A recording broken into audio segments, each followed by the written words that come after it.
boa noite mais uma vez. Queremos dar boa noite a todos aqueles que estão nos acompanhando pelo nosso grupo, né, de estudo bíblicos e evangelismo, e também pela nossa página A Verdade que Liberta no Facebook. Eu sou Jesué da Silva Andrade, né, e temos tido esse privilégio, Deus nos tem concedido esse privilégio de estar compartilhando com vocês estudos da Palavra de Deus e também mensagens de evangelismo. Para mim é uma honra muito grande, um privilégio muito grande estar aqui com vocês nessa tarde, né? nessa noite. São 19 horas e 31 minutos, hoje 22 de abril, né, de 2020. Eu quero agradecer a todos que estão nos acompanhando, né? Muito obrigado por sua audiência e por sua companhia.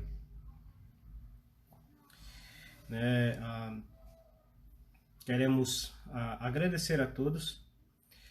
E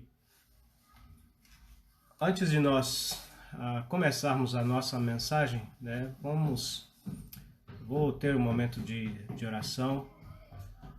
E queria convidar a você para estar dirigindo ao Senhor, né? Nós dirigirmos ao Senhor em oração, buscando as bênçãos do Senhor nesse momento.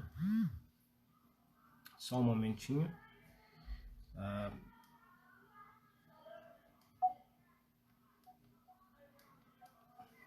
Vamos orar. Nosso Deus amado, bondoso e eterno Pai, nós queremos te dar graças por todas as bênçãos que o Senhor tem derramado sobre nossas vidas, por mais esse dia que o Senhor nos tem concedido, guardado, protegidos, amparados por Ti.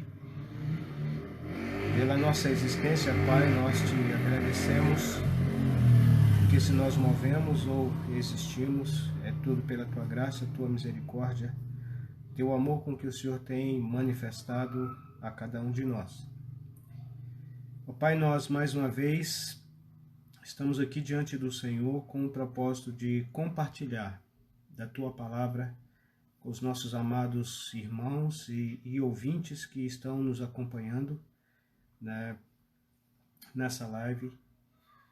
A gente não conhece, ó Pai, a mente e o coração de cada um, mas o Senhor sabe das aflições, da necessidade, dos problemas, das lutas, das dificuldades que cada um de nós passamos.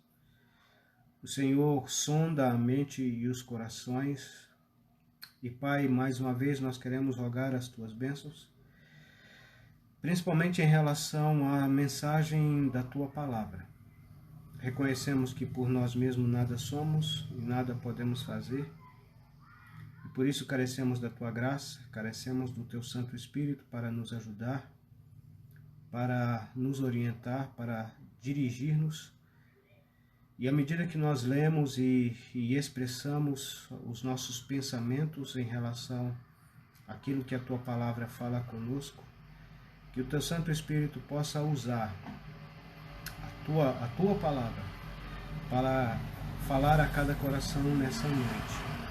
Principalmente aqueles que nos ouvem, mas que ainda não arrependeram de seus pecados e ainda não receberam o Teu Filho, o Senhor Jesus Cristo, como Senhor e Salvador de suas almas. Por isso nós rogamos as Tuas bênçãos, ó Pai, sobre esses, para que venham a entender o Teu plano de salvação e receber o Teu Filho, o Senhor Jesus, como Senhor e Salvador de suas almas, e serem companheiros nossos para o Teu trabalho aqui, mas também companheiros para a vida eterna. Assim, ó Pai, nós agradecemos ao Senhor por tudo e deixamos tudo entregue nas Tuas mãos. E que tudo seja de acordo com a Tua vontade, para a honra e glória do Teu santo e eterno nome. Em nome do Senhor Jesus, o nosso Salvador. Amém. Pois bem, nós vamos estar lendo hoje, né, é uma mensagem evangelística, Estaremos lendo em Romanos, capítulo 1, e o versículo 16, carta que o apóstolo Paulo escreveu aos Romanos, capítulo 1, e o versículo 16.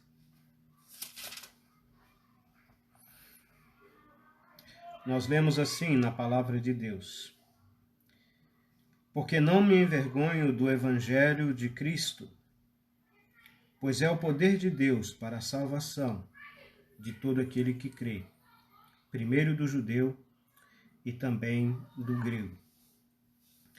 Mas a nossa consideração vai ficar somente nessa primeira parte do texto, né? Porque não me envergonho do evangelho de Cristo, pois é o poder de Deus para a salvação de todo aquele que crê. O apóstolo Paulo,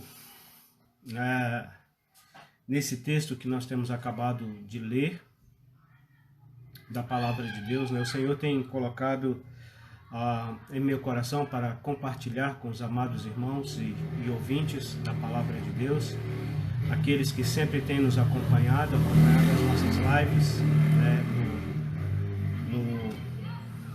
no Facebook e em outras mídias também, né? Alguns vídeos nós postamos no YouTube. Esses que a gente tem feito, a gente vai fazer um upload um download, né?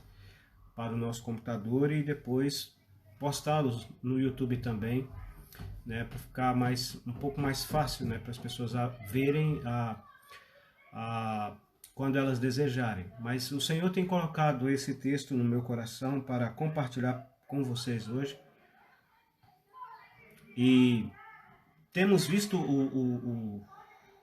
o apóstolo Paulo, ao escrever essa carta aos cristãos ali da cidade de Roma, ele faz essa afirmação, né, aos crentes ali, aos cristãos da cidade de Roma. E nessa afirmação que ele faz nesse texto aqui, eu quero considerar com você 3 pontos que ajudarão você a entender melhor o plano de salvação. Se você ainda não é um salvo por Cristo, eu creio que esses 3 pontos ajudará a você a compreender melhor. O primeiro ponto que nós desejamos considerar é a nobre atitude do apóstolo Paulo. Como assim, a nobre atitude? Quando ele diz: não me envergonho do evangelho de Cristo. Eu não me envergonho do evangelho de Cristo. Essa atitude que o apóstolo Paulo descreve aqui ao escrever esta carta, né, bem no início, isso revela-nos uma verdade fundamental em relação àqueles que experimentaram o novo nascimento, aqueles que creram verdadeiramente no Senhor Jesus Cristo. Uma pessoa que verdadeiramente nasceu de novo, uma pessoa que realmente creu no Senhor Jesus Cristo, não irá se envergonhar do Evangelho. Mas eu creio que o apóstolo Paulo, quando ele está escrevendo isso aqui, quando ele está fazendo essa afirmação, né, e ele está querendo deixar isso bem claro para aqueles cristãos, que ele não tinha, de forma alguma, motivo algum, para se envergonhar do Evangelho.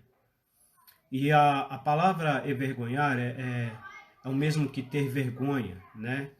E essa expressão envergonhar-se ou ter vergonha, ela tem vários significados, mas um deles é ter medo de desonra, ter medo daquilo que as pessoas vão pensar a meu respeito em relação a uma determinada situação que eu fiz, ou que eu deixei de fazer, ou que eu entendo, ou que eu vivo, ou que eu pratico.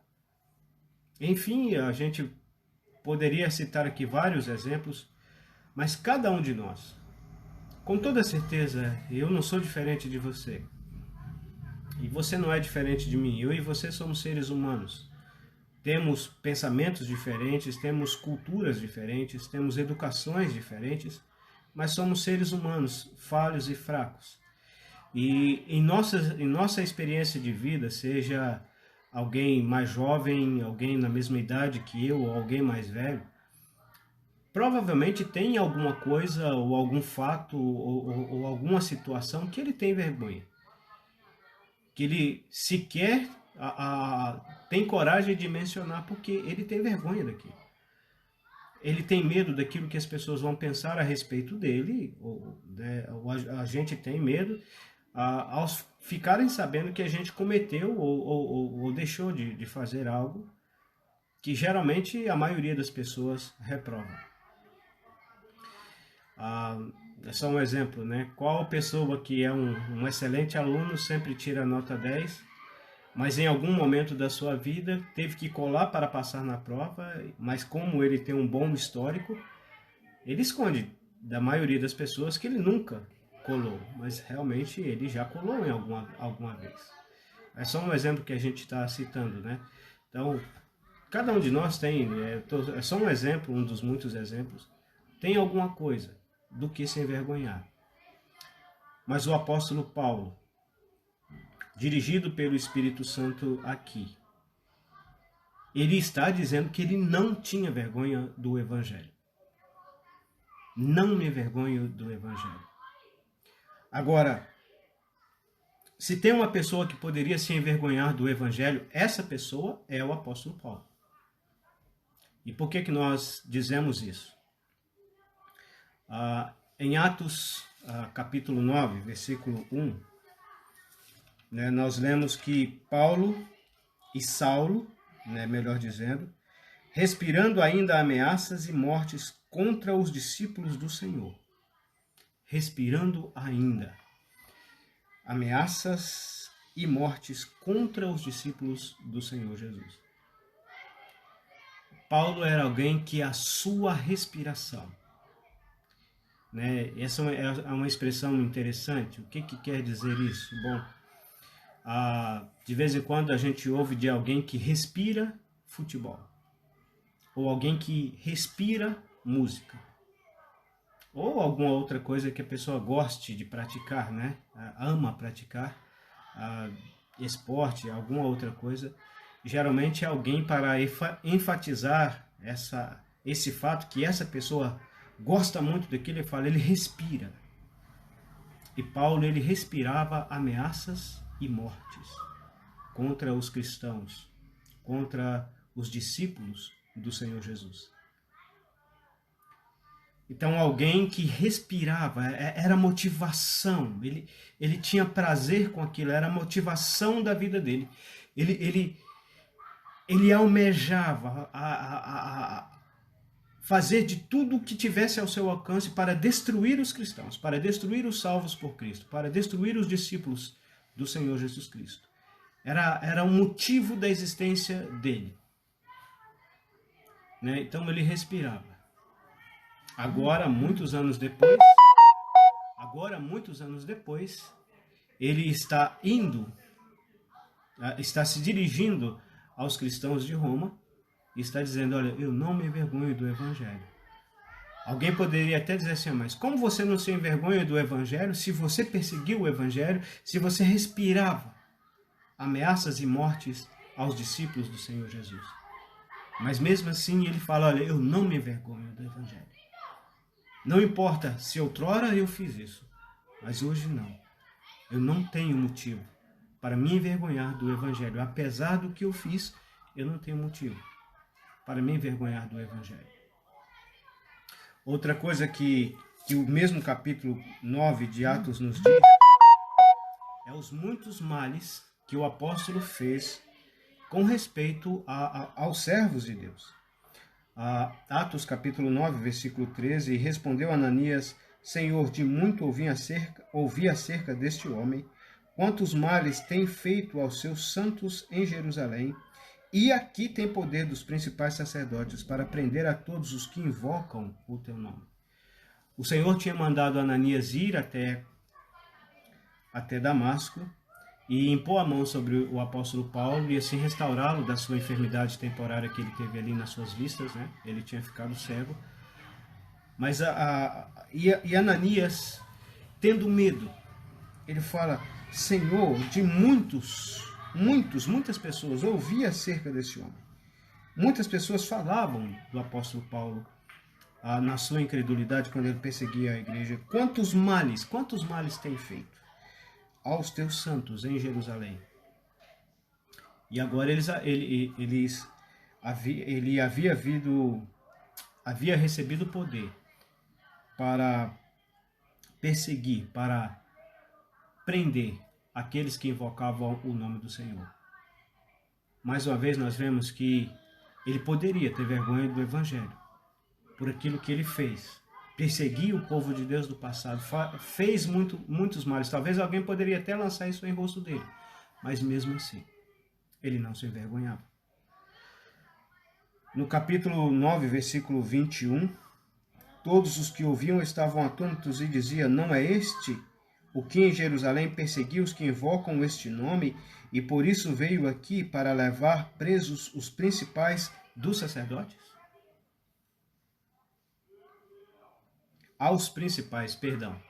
Levar preso aos principais dos sacerdotes. Depois que ele é curado, ele entra nas sinagogas, ele vai pregar o evangelho, mas alguém fala: mas espera aí, não é este que em Jerusalém perseguia e os que invocavam esse nome e veio aqui para nos levar preso? Depois no versículo 26, e quando Saulo chegou a Jerusalém, procurava juntar-se aos discípulos, mas todos os temiam, não crendo que ele fosse discípulo. As pessoas, nos primeiros dias de conversão do apóstolo Paulo, duvidaram da conversão dele. Será que esse homem se converteu realmente? Talvez alguém pensava: será que isso não é uma farsa? Será que ele não está fingindo para saber aonde nós nos reunimos? Porque naquela época eles reuniam escondidos para nos levar presos. Talvez alguém pensava dessa forma. Então, se tem alguém que poderia, em algum momento, ter vergonha do Evangelho, se envergonhar do Evangelho, esse seria o apóstolo Paulo. Mas ele está se dirigindo aos cristãos de Roma e está dizendo para eles: olha, eu não me envergonho do Evangelho.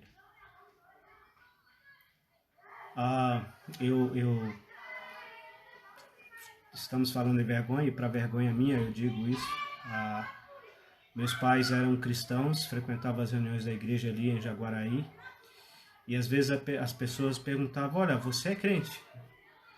E eu tinha vergonha. Na época eu não era crente, eu não tinha me convertido a Cristo, mas eu tinha vergonha de dizer para as pessoas, né?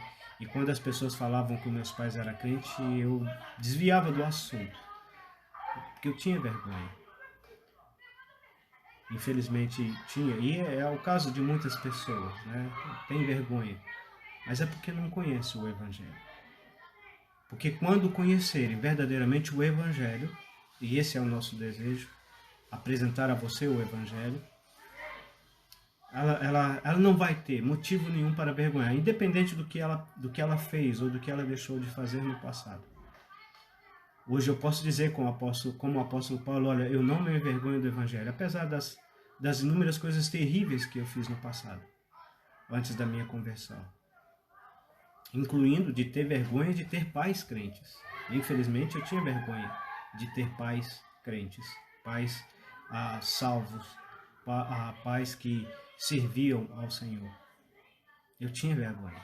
Para tristeza e lamentação eu digo isso. Mas graças a Deus, o Senhor em sua misericórdia me alcançou, me salvou, né? E como o apóstolo Paulo disse, eu também posso dizer isso: eu não me envergonho do Evangelho. Mas agora, por que o apóstolo Paulo não se envergonhava do Evangelho? Então ele vai dar uma descrição nobre do Evangelho. Não é só uma atitude nobre que ele tinha de dizer: olha, eu não me envergonho do Evangelho. Mas ele agora vai fazer uma descrição nobre. Por que ele não se envergonhava do Evangelho? Então, como nós já vimos, né? Ele não se envergonhava do Evangelho, por quê?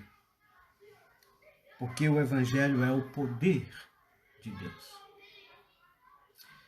O Evangelho é o poder de Deus para a salvação de todo aquele que crê. Primeiro, o que ele vai dizer, né? A palavra Evangelho. A palavra Evangelho significa boas notícias. Né? No grego, é Evangelion. Essa palavra ela aparece a primeira vez no Novo Testamento, em Lucas capítulo 1, versículo 10, quando o anjo diz aos pastores de Belém, quando o Senhor Jesus Cristo havia nascido, né? Ele diz: eis que vos trago novas de grande alegria. A palavra que aparece ali em nossas versões, novas de grande alegria, é uma palavra só, Evangelion. Evangelion. Então, é literalmente isso, novas, boas notícias. Boas notícias. Isso que significa a palavra Evangelho. O Evangelho é a boa notícia que Deus trouxe à humanidade através da sua palavra. Que Deus, em sua graça, por meio do seu Filho, o Senhor Jesus Cristo, providenciou um meio para o homem que está caído em pecado, que caiu em pecado. E essa queda aconteceu lá em Gênesis capítulo 3, né, quando o homem decidiu desobedecer a palavra de Deus e pecar contra Deus, comendo da árvore do conhecimento do bem e do mal, desobedecendo a ordem clara da palavra de Deus. Deus havia dito para ele: olha, do fruto da árvore do conhecimento do bem e do mal, dela não comerás, porque no dia em que dela comeres, certamente morrerás. Mas aí o homem dá ouvidos à serpente. Talvez você fale assim: mas quem deu ouvidos foi a mulher. Sim, mas o homem estava ali presente. Presenciou toda aquela cena e mesmo assim decidiu desobedecer a ordem clara que o seu Criador havia lhe dado. Agora, depois que ele caiu, Deus, em sua graça, através da obra redentora do seu Filho na cruz do Calvário, do Senhor Jesus Cristo, providencia um meio de salvação. Então é a boa notícia. É a boa notícia de que Deus deseja reconciliar o homem consigo mesmo por meio da obra redentora do seu Filho, o Senhor Jesus Cristo. Olha lá em 2 Coríntios capítulo 5, versículo 17 até o versículo 20. Assim que se alguém está em Cristo, nova criatura é. As coisas velhas já passaram, eis que tudo se fez novo. E tudo isso provém de Deus, que nos reconciliou consigo mesmo por Jesus Cristo e nos deu o ministério da reconciliação, isto é, Deus estava em Cristo, reconciliando consigo o mundo, não lhes imputando os seus pecados, e pôs em nós a palavra da reconciliação. De sorte que somos embaixadores da parte de Cristo, como se Deus por nós rogasse. Rogamo-vos, pois, da parte de Cristo, que vos reconcilieis com Deus. Então, isso é o Evangelho.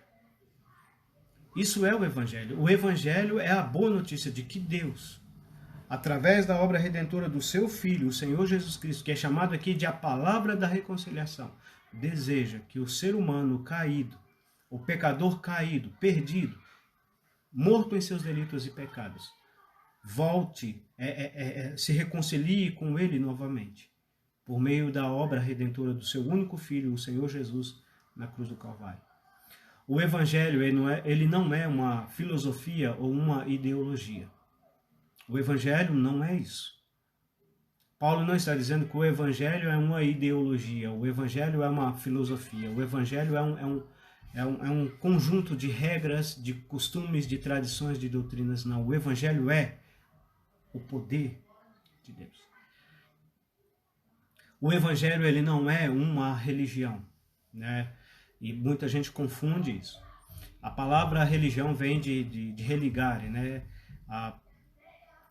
Que significa literalmente religação. Então é o pecador tentando se reconectar com Deus, tentando se religar com Deus através de várias cerimônias, obras e sacrifícios. Mas o Evangelho não é o ser humano buscando reconciliar-se através do seu próprio esforço, da sua própria luta, das suas próprias obras. Mas é o próprio Deus providenciando um meio para voltar a se relacionar com esse homem novamente por meio do seu único Filho, o Senhor Jesus Cristo. O Evangelho, ele não é um misticismo, né? Ele não é algo que vai trazer para você poderes, capacidade de realizar feitos, milagres e coisas sobrenaturais. Não é isso. O Evangelho não são um monte de palavras mágicas que, à medida que você vai repetir essas palavras, as coisas começarão a dar certo na sua vida e tudo irá fluir e você vai prosperar e você não vai ter mais enfermidade e você vai ter casas e você vai ter uma conta bancária gorda. O Evangelho não é isso. O Evangelho não é um negócio. Tem pessoas que têm dito isso, mas o Evangelho não é um negócio. Não é um bom negócio. Algo que você, ao fazer parte, vai adquirir fortunas e riquezas. Algumas pessoas têm usado o nome de Cristo para isso, mas vão pagar um preço muito alto no dia em que comparecer perante Ele, no grande trono branco, para dar conta de suas obras. Eu não queria ser pulga no lombo das pessoas. Meu pai e minha mãe usavam essa expressão com a gente. Quando comparecerem perante o Senhor Jesus Cristo, no grande trono branco, para dar conta de suas obras, essas pessoas que usaram o nome dele para enganar as pessoas e assim extrair, tirar, roubar das pessoas. Mas o Evangelho não é isso. O Evangelho, ele é o poder de Deus. A palavra poder em nossas traduções, no grego é a palavra dunamis. Alguns irmãos, creio que muito bem intencionados, embora eu não concorde com esse pensamento, mas alguns irmãos associam a palavra dunamis com dinamite. E realmente, a pessoa que inventou o dinamite, me parece que foi a mesma pessoa que inventou o prêmio Nobel, né? Agora me fugiu o nome do cientista, né? Mas ele colocou esse nome dinamite, realmente ele tirou essa palavra dessa expressão grega, a expressão dunamis. Mas, e alguns irmãos associam a palavra dunamis a dinamite, mas não é. A palavra poder aqui não significa dinamite, porque a dinamite é um poder destruidor. Por exemplo, você coloca uma dinamite numa pedra e ela explode a pedra. Ou numa casa, para demolir uma casa, e aquela casa vem abaixo. O Evangelho não é um poder destrutivo. Aliás, a palavra dunamis, eu creio que está mais associado à palavra dinâmica, ou dinamismo, que também, né, vieram da origem desse termo grego, que é uma força em ação, em movimento. Né? Uma força que ela começa e ela continua exercendo um movimento, uma ação. É similar àquilo que pode dar para ajudar você a entender, né, a ideia. É similar quando você vai ligar o seu carro, o seu veículo. Né, você põe a chave e aperta a ignição e o motor começa a funcionar. Ou seja, um poder é acionado aquele motor, movido a combustível, e à medida que aquele combustível vai queimando, aquele motor ele vai fazendo o carro locomover, ele vai agindo. E é essa que é a ideia da palavra evangelho, um poder em ação. Um poder em ação, uma força em ação constante. E o evangelho, ele é o poder de Deus. E eu creio que a palavra traz essa ideia aqui, porque o evangelho, ele não simplesmente salva o pecador e pronto. mas ele tem uma ação pelo menos tríplice, uma ação tripla na vida de cada pecador quando arrepende e crê no Senhor Jesus Cristo. O primeiro poder que o Evangelho exerce na vida do pecador é o poder de salvação. Todos os pecados que ele cometeu, desde o dia do seu nascimento até o dia da sua morte, todos os seus pecados foram lançados sobre o Senhor Jesus Cristo. E no momento em que ele a recebe pela fé, ao ouvir o Evangelho, ao crer no Evangelho, ele recebe pela fé o Senhor Jesus Cristo como seu Senhor e Salvador pessoal, todos os seus pecados são perdoados. Ele foi salvo. Ele recebe o perdão pleno de Deus por meio da obra do Senhor Jesus Cristo na cruz do Calvário. Alguém já fala, mas todos os pecados de uma pessoa, alguém pode até perguntar, sim, todos os pecados. Passados, presentes e futuros. Alguém mais, futuros sim. O Senhor Jesus Cristo morreu há 2000 anos atrás. E o meu pecado e o seu estava no futuro. E o sacrifício de Cristo na cruz do Calvário foi suficiente para salvar, para perdoar, para quitar a dívida dos pecados de todos os seres humanos, desde Adão até a consumação do século. Por que todos não são salvos? É porque a maioria dos seres humanos rejeitam a oferta de salvação, desprezam, recusam a oferta de salvação de Deus na pessoa do seu Filho, o Senhor Jesus Cristo. Esse é que é o problema. Não é que Deus não pode perdoar todos os pecadores, mas é porque a maioria dos pecadores rejeitam, desprezam a oferta de salvação que Deus nos traz na pessoa do seu Filho, do Senhor Jesus Cristo. O Evangelho é o poder de Deus para a salvação de todo aquele que crê. Então, todo aquele que arrepende de seus pecados e crê no Senhor Jesus Cristo, no momento em que ele crê, ele é perdoado. Então, o Evangelho salva o pecador da condenação do pecado. E não somente isso, mas o Evangelho salva o pecador da escravidão do pecado. É a segunda ação. No momento em que a pessoa crê no Senhor Jesus Cristo, como nos diz em Efésios capítulo 1, versículo 13 e 14, é nele, no Senhor Jesus Cristo, que vós estáis. Depois que ouvistes a palavra da verdade, o evangelho da vossa salvação, tendo nele crido, fostes selados com o Espírito Santo da promessa. Então, no momento em que um pecador arrepende de seus pecados e crê no Senhor Jesus Cristo, nesse momento ele é selado com o Espírito Santo. Junto com o Espírito Santo, ele adquire uma nova natureza, ele nasce de novo.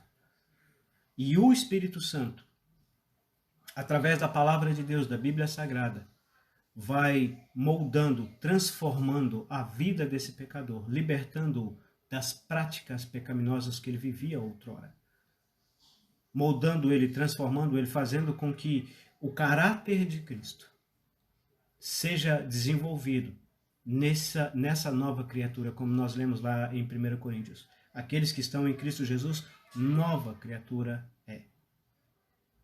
Então, o Espírito Santo vai moldando, vai transformando de dentro para fora. E esse é o poder do Evangelho. O Evangelho, ele não traz uma reforma de fora para dentro, como a maioria das religiões fazem. Mas o Evangelho, ele traz uma transformação de dentro para fora. Ele começa lá dentro, lá no coração. E quando o pecador arrepende e crê no Senhor Jesus Cristo, recebendo ele como Senhor e Salvador pela fé, o Espírito Santo transforma de dentro para fora. É a segunda ação do Evangelho. Mas não para aí. Existe o poder glorificador. Mas o que quer dizer isso? Por causa do pecado, o ser humano, ele foi separado da presença de Deus. E a consequência disso é a morte em todos os seus aspectos. Mas principalmente no questão física. É por isso que nós envelhecemos. É por isso que nós estamos sujeitos a várias enfermidades.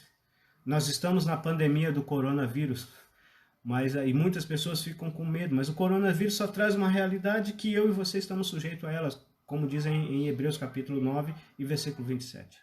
Aos homens está ordenados a morrerem uma só vez. Quando e como, nós não sabemos. Pode ser pelo coronavírus, mas pode ser por qualquer outra coisa. O coronavírus só traz essa realidade para diante dos nossos olhos. E o grande problema não é morrer do coronavírus ou de qualquer outra enfermidade ou de qualquer outra situação que pode nos acometer. O grande problema é o que acontece depois da morte, que é o juízo. Mas quando a pessoa arrepende dos seus pecados e crê no Senhor Jesus Cristo, ele é perdoado. O Senhor o Senhor, através da sua palavra e do seu Espírito Santo, passa a transformar esse pecador, a libertá-lo da escravidão do pecado. À medida que ele vai sendo guiado pelo Espírito Santo e dirigido pela palavra de Deus, mas ele também recebe a promessa de que quando Cristo vier buscar a sua igreja, aqueles que estiverem vivos, nós os que estivermos vivos, seremos transformados. E aqueles que morreram em Cristo ressuscitarão. Aqueles que morreram em Cristo ressuscitarão primeiro, os que estiverem vivos, nós os que estivermos vivos, seremos arrebatados. Agora, nós seremos transformados. O que quer dizer isso? Esse corpo nosso de carne, que está sujeito ao envelhecimento e à enfermidade e a toda sorte de contratempos e de adversidades, ele será transformado. Ele será conforme o corpo glorioso do Senhor Jesus Cristo.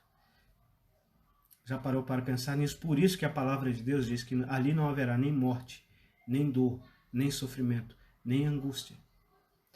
É por isso que a palavra de Deus fala que ele nos enxugará dos olhos toda lágrima. Porque a palavra de Deus traz essa mensagem gloriosa. O Evangelho traz essa mensagem gloriosa para o pecador. Então, se você arrepender de seus pecados, se você crer no Senhor Jesus como Senhor e Salvador da sua alma, você terá todo motivo de não se envergonhar do Evangelho, porque você não será somente salvo da condenação do pecado, mas Deus te libertará da escravidão do pecado. Deus virá na pessoa do seu Filho, o Senhor Jesus Cristo, transformará o seu corpo corruptível em um corpo glorioso, para estar com ele para todo sempre. Agora, você já parou para pensar nisso? Na maravilha que será isso?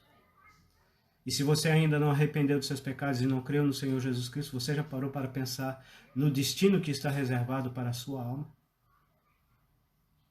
O Evangelho é o poder de Deus. Por isso que a palavra fala poder, porque não somente salva, mas continua operando uma obra maravilhosa na vida do pecador e operará até aquele dia em que ele virá nos buscar e levará para o lar celestial. Agora, o Evangelho, ele não faz somente uma nobre descrição do Evangelho, mas ele fala também da nobre e misericordiosa ação do Evangelho. Ou seja, o Evangelho é o poder de Deus para a salvação. A salvação de quem? De todo aquele que crê. Meu amado ouvinte, que está ouvindo a palavra de Deus nessa noite, ou você vai ouvir depois, mas o nosso desejo é que Deus fale com você, alcance o teu coração e independente de onde você esteja, independente de quem você seja, o Evangelho, ele é o poder para a salvação de todo aquele que crê. Então, para alguém ser salvo, ele precisa entender que ele está perdido. Romanos 3,23 é claro em dizer isso. Todos pecaram e destituídos, separados estão da glória de Deus. Romanos capítulo 6, versículo 23, a palavra de Deus nos diz claramente que o salário do pecado é a morte. O salário do pecado é a morte. E Efésios capítulo 2, versículo 1 a 3, nos diz claramente que todos aqueles que ainda não têm Cristo como Senhor e Salvador estão mortos em seus delitos e pecados. Agora, eu não sei se você já parou para pensar nisso, mas Romanos 3,23 nos diz né, que todos pecaram e destituídos, separados estão da glória de Deus. O salário do pecado é a morte, em seus três aspectos. A morte espiritual, o estado que o ser humano se encontra separado da presença de Deus.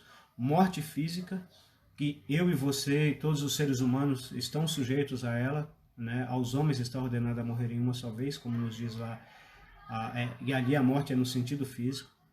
E a morte eterna, que é quando o ser humano, aqueles que não foram salvos, aqueles que não foram redimidos pelo sangue do Senhor Jesus Cristo derramado na cruz do Calvário, né, ressuscitarão dentre os mortos, depois comparecerão perante o grande trono branco e serão lançados no lago de fogo.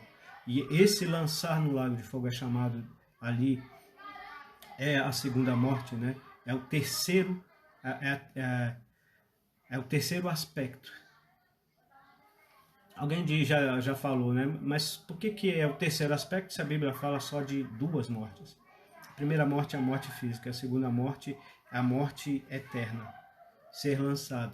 Mas aspectos, é a forma diferente dela ser entendida. Espiritual, o estado que o ser humano se encontra. Física, a morte do corpo. E eterna, a morte para sempre, a separação para sempre da presença de Deus. Mas agora, por que Efésios fala isso? Mortos em seus delitos e pecados. É porque o ser humano se encontra separado da presença de Deus. E por mais que ele busque recursos, por mais que ele lute, por mais que ele tente, essa situação diante dele, diante de Deus, é irreversível para o ser humano. Só aquele que é o autor da vida pode novamente injetar a vida no ser humano de volta. E isso só é possível através da pessoa e obra do Filho de Deus, do Senhor Jesus Cristo. Quando o pecador, ao ouvir o Evangelho, ao ouvir a boa notícia da salvação em Cristo, arrepende dos seus pecados e crê no Senhor Jesus Cristo, então ele é salvo. Deus injeta nesse pecador novamente a vida e a vida eterna. Agora, essa salvação, ela é produzida somente naqueles que creem. É naqueles que creem. E o texto diz, todo aquele que crê. Não é a todos os que são batizados. Já dissemos isso aqui e novamente repetimos. Pode uma pessoa ser batizada e ela não ser salva, porque ela ainda não arrependeu de seus pecados e não creu no Senhor Jesus Cristo como Senhor e Salvador da sua alma. E infelizmente tem muitas pessoas que estão nessa situação. Quantas pessoas que eu pergunto sobre a conversão e como foi a conversão delas, elas dizem que já foram batizadas. E não é isso que a gente perguntou, mas é como foi a conversão. Como ela entendeu o plano de salvação de Deus. Houve arrependimento, houve uma tristeza, um arrependimento, uma mudança de pensamento que leva a uma mudança de atitude diante de Deus. Houve uma entrega ao Senhor Jesus, recebendo, crendo nele como Senhor e Salvador pessoal. É disso que estamos falando, não estamos falando de uma cerimônia religiosa. O batismo é necessário para aquele que creu, para aquele que já foi salvo, e não para salvar. Não é o batismo que salva. Nunca salvou e nunca vai salvar ninguém. Quem salva é Cristo, por meio da sua obra redentora na cruz do Calvário, aqueles que creem nele como Senhor e Salvador pessoal. A salvação, ela é produzida naqueles que creem e não naqueles que realizam milagres. Como é triste quando a gente vai falar sobre conversão e a pessoa começa a falar de fulano que faz milagre, de fulano que faz aquilo, de fulano que faz aquilo outro, de fulano que... E vão falando. E muitas das vezes casos inventados. Porque tenho 20 anos de conversão. Eu não conheço. Eu conheço pessoas curadas por Deus. A gente orou por essas pessoas, nós oramos por essas pessoas e Deus em sua graça atendeu às nossas orações e curou essas pessoas de suas enfermidades.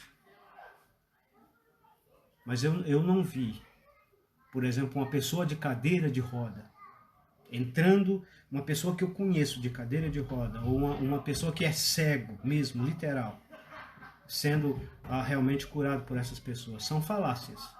Você vê falando, mas nunca aconteceu. E uma prova está sendo o Covid. O Covid. Os locais onde as pessoas estão morrendo em grande número. Por que esses homens não vão lá e orar pelas pessoas que estão morrendo? Por quê? É porque eles não curam coisa nenhuma. São um bando de mentirosos. No lugar de pregar o evangelho puro, o evangelho santo, o evangelho que apresenta Cristo como meio de Salvador, ficam enganando as pessoas. Falando mentiras para tirar dinheiro das pessoas. São um bando de charlatões. Falo isso sem medo de errar.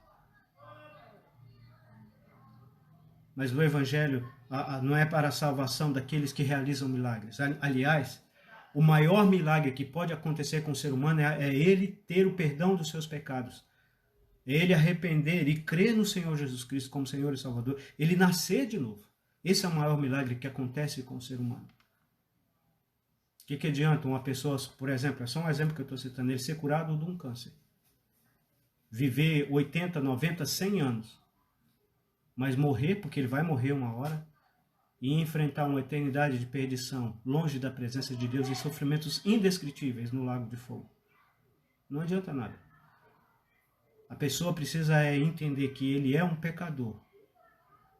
E se ele partir para a eternidade sem Cristo, sem a salvação da sua alma, sem o perdão dos pecados, sem experimentar na sua vida, na sua alma, o poder de Deus para a sua salvação, que é o Evangelho, a boa notícia de salvação em Cristo Jesus, não adianta nada ele ter cura do corpo físico ou de qualquer enfermidade. Não adianta nada. Se ele enfrentar uma eternidade longe da presença de Deus, o maior milagre que pode acontecer com um pecador é ele crer, é ele ser salvo, é ele ser perdoado por Deus por meio da obra redentora de Cristo Jesus, crendo no Evangelho. O Evangelho não é o poder de Deus para salvar pessoas que realizam atividades religiosas. E eu estou aqui pregando para você. Mas eu admito isso. Com toda certeza. Se Cristo não fosse o meu Senhor e o meu Salvador, de nada adiantaria eu estar aqui falando para você. De nada adianta alguém ir para frente e cantar hinos lindos, bonitos, com vozes lindas, não adianta. Não adianta nada uma pessoa fazer uma oração eloquente, não adianta. Não adianta nada uma pessoa fazer jejum, não adianta.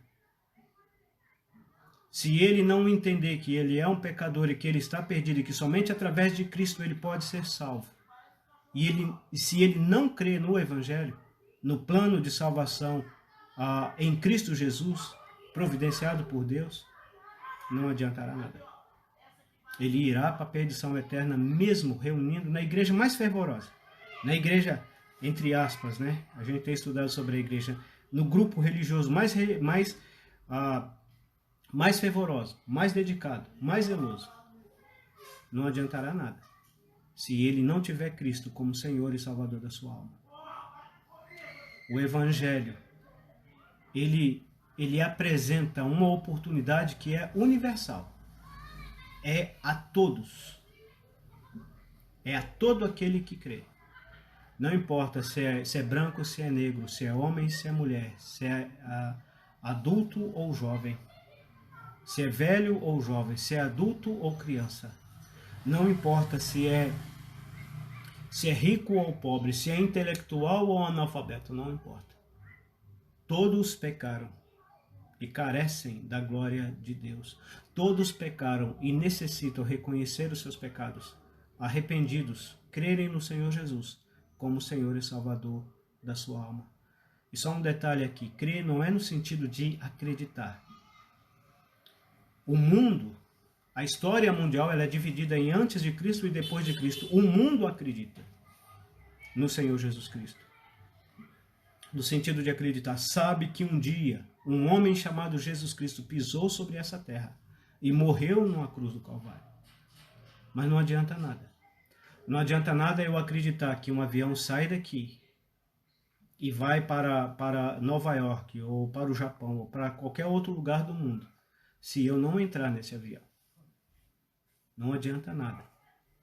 Não adianta nada acreditar que um remédio cura uma enfermidade, mas eu não tomar esse remédio. Também não adianta nada você saber que o Senhor Jesus Cristo é o Filho de Deus. Você saber que ele morreu na cruz do Calvário pelos seus pecados. Você saber que um dia ele vai voltar para buscar a sua igreja. Você saber que se você não crer no Senhor Jesus, você irá para o inferno. Não adianta nada se você não crer. Se você não depositar a sua fé, a sua confiança total e irrestrita no sacrifício que Cristo realizou por você na cruz do Calvário.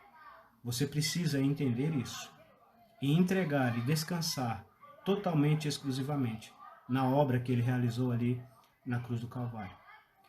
A crer não é se emocionar, não é sentir uma emoção muito forte, como muita gente pensa que é. Claro que há aquelas pessoas que quando creem no Senhor Jesus Cristo sentiram uma emoção, mas cada caso é um caso. E nem toda pessoa que se converte ao Senhor Jesus Cristo, no momento da conversão, irá sentir uma forte emoção. E tem muitas pessoas que só sentiram isso, só uma forte emoção, mas de verdade nunca creram, nunca se converteram, nunca nasceram de novo. Foram enganadas por suas emoções. Crer não é simplesmente repetir uma oração, como muita gente gosta de fazer, ou levantar a mão. É claro que pode uma pessoa realmente, ao levantar a mão, se render ao Senhor Jesus Cristo. É claro que pode uma pessoa, ao repetir uma oração, também realmente crer no Senhor Jesus Cristo ali naquele momento. Mas a grande maioria dos casos é só da boca para fora. A grande maioria dos casos é só da boca para fora. É só um levantar a mão e puramente isso. Crer. E você pode fazer em qualquer lugar. Você não precisa repetir uma oração. É simplesmente você curvar a sua mente com as suas próprias palavras. Deus conhece o seu coração. Deus conhece o seu íntimo. Você falar com o Senhor, reconhecendo que é um pecador, reconhecendo que está perdido, e reconhecendo, entregando a sua vida totalmente e exclusivamente ao Senhor Jesus, de modo irrestrito, para que Ele, a partir de hoje, a partir desse momento, Ele seja o seu Senhor e Salvador pessoal.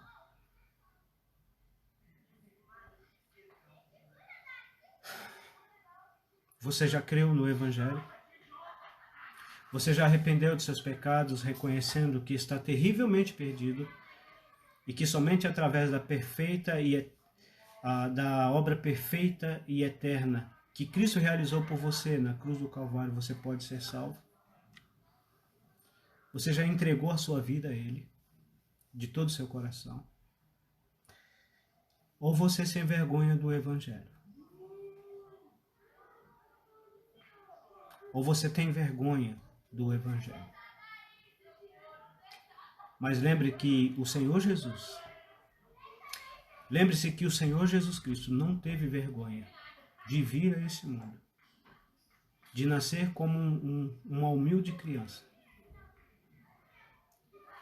de crescer e viver uma vida perfeita, sem pecado, sem mancha, sem defeito, e de sofrer uma morte terrível, uma morte cruel,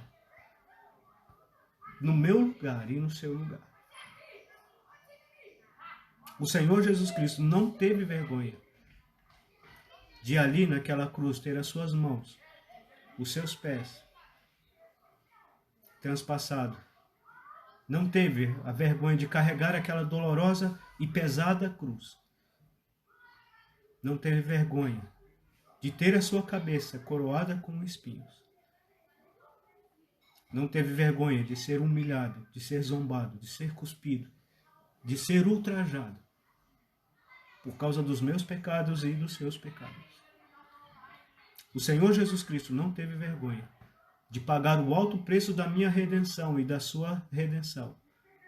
Ele não teve vergonha de ser desprezado, de ser abandonado pelo próprio Deus Pai. Você vai envergonhar do Senhor Jesus Cristo? Você vai continuar rejeitando Ele como seu Senhor e Salvador pessoal? Não faça isso. Mas antes, entenda o plano de Deus para a sua salvação. O Evangelho, que é o poder de Deus para a sua salvação, para a salvação de todo aquele que crê. E basta você tão somente isso, arrepender dos seus pecados e crer no Senhor Jesus como seu Senhor e Salvador pessoal. Vamos orar mais uma vez. Pai, nós te queremos agradecer mais uma vez por a tua palavra, pelo teu santo evangelho, pelo teu plano de salvação, realizado em nosso favor na cruz do Calvário pelo teu Filho, o Senhor Jesus, que desceu dos céus a esse baixo mundo, tomando a forma humana, nascendo como uma humilde criança, vivendo uma vida sem pecado, perfeita diante dos teus olhos, sem mancha, sem defeito, mas que voluntariamente se entregou para ser crucificado naquela cruz do Calvário no meu lugar. Ter os seus pés ali pregados, ter suas mãos ali pregadas, sua cabeça coroada com espinhos, ser desprezado, ser ali desamparado. Porque ele tinha que pagar um alto preço, o preço de sangue, para poder perdoar os nossos pecados, para poder nos purificar de toda injustiça. Senhor, nós te agradecemos pelas inúmeras pessoas neste mundo que um dia entenderam o teu plano de salvação e arrependidos receberam o teu Filho pela fé, como Senhor e Salvador de suas almas. Mas, ó Pai, se a pessoa que está nos ouvindo, através da tua palavra, através desse vídeo que está sendo feito, Pai, por favor, Pai, nós rogamos mais uma vez, fale a esse coração, que ele venha entender o teu plano de salvação, que ele venha receber o teu Filho, o Senhor Jesus, para ser companheiro nosso para o teu trabalho aqui, mas também companheiro de vida eterna. Essa é a oração, ó Pai, que nós fazemos em nome do Senhor Jesus, o nosso Senhor e Salvador. Amém. Muito obrigado por sua audiência. Que Deus continue abençoando ricamente a sua vida. Se você ainda não creu no Senhor Jesus, Ele ainda está te dando essa oportunidade. Arrependa dos seus pecados e receba Ele pela fé como seu Senhor e Salvador pessoal. Experimente na sua vida o poder de Deus para a sua salvação, que é através do seu santo evangelho, a boa notícia da salvação em Cristo Jesus. Amém?